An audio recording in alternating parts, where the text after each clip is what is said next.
Ace game, ace game, ace game. This is what I like. Because all the pressure is on.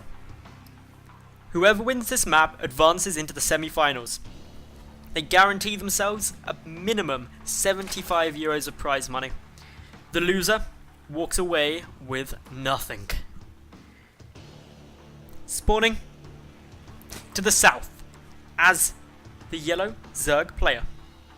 Representing Alien Invasion, we have Golden.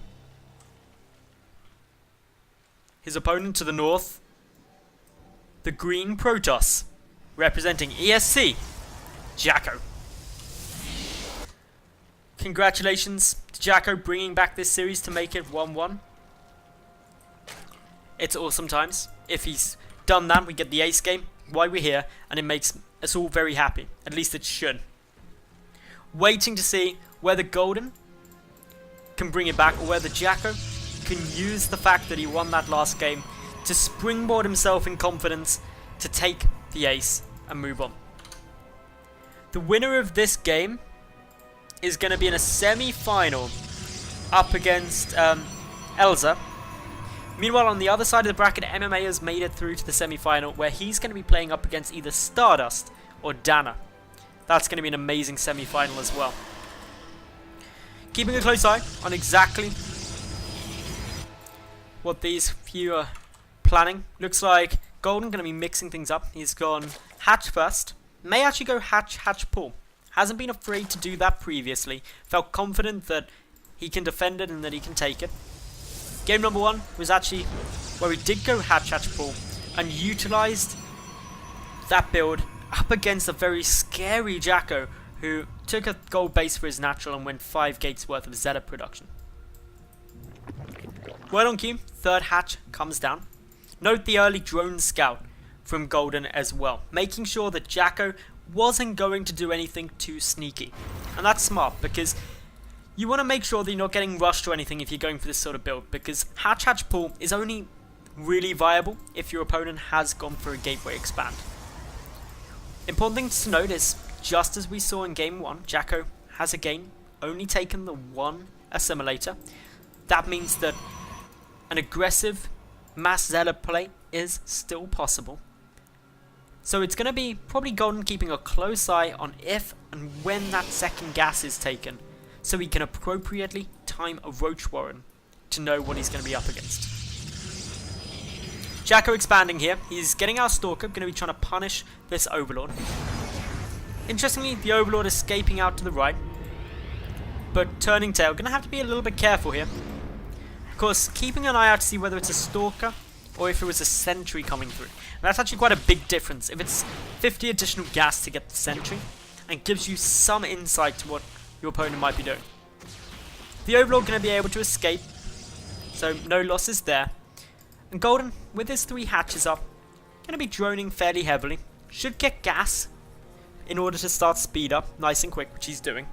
Whether he keeps the drones in gas after that, no, he's not going to. Going to instead look to maximize his mineral income, get as many drones pumped as he can as quickly as he can.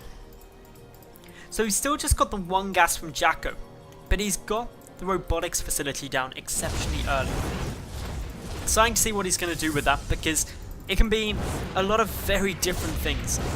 With the 2 additional gateways coming through, this could just be a really fast tech up. It could be some kind of an immortal play. It could be drop play.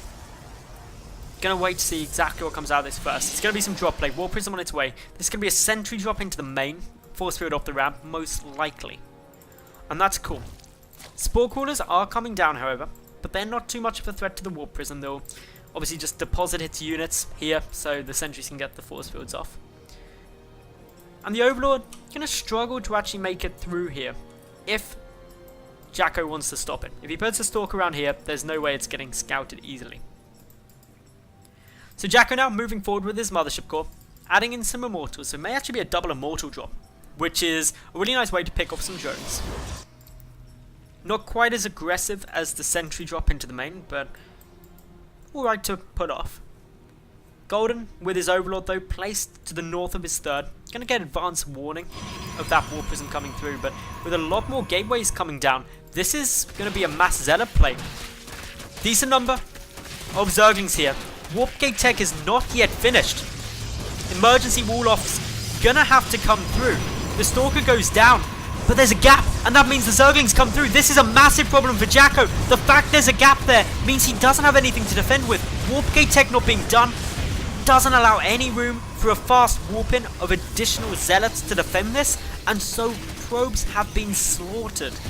12 probes die. Over a third of the workers for JackO are now dead. They're in little probey heaven. And that really shuts down this play. JackO doesn't have enough income to support this many gateways, even for Zealot production.